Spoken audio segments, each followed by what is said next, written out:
கர்மண்யே வாதிகாரஸ்து மாபலேஷு கதாசனா. கண்ணன் குருஷேத்திரத்தில் அர்ஜுனனுக்கு சொன்னது. Put your efforts, result is mine. உன் கடமை செய், மிச்சதை நான் பார்த்துக்கிறேன். யுத்தம் செய், ஜெயிச்சா நாடாளுவ, செத்தா வீர சொர்க்கம் அடைவ.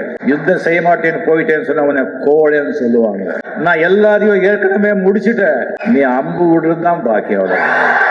நான் அரசியலுக்கு பணத்துக்கோ பேருக்கோ புகழுக்கோ நான் வர்றது கிடையாது. அது நீங்க நான் கனவுல கூட நினைக்காத அளவுக்கு 1000 மடங்கு கொடுத்துட்டீங்க. பதவிக்கு எனக்கு ஆசை இருந்தா 1996லயே அந்த நாற்காலியில தேடி வந்தது.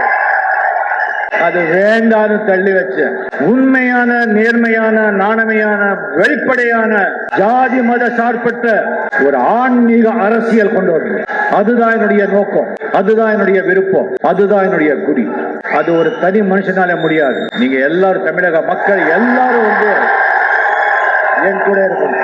பழைய காலங்களில் ராஜாக்கள் அடுத்த நாட்டுகளுக்கு யுத்தத்துக்கு போன ஜெயிச்சா அந்த நாடோட கஜானாவை கொள்ளையடிப்பாங்க. அந்த அருமை இருக்கிற பொருள்லாம் கொள்ளையடிப்பாங்க.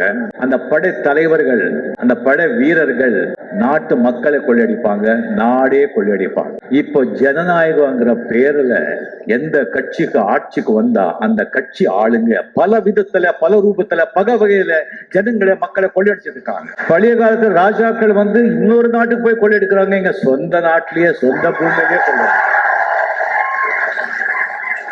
இதை முதல்ல மாத்தணும். அந்த சிஸ்டம் ஜனநாயக ரீதியா அந்த கட்சியிலேயே நம்ம மாத்தணும்.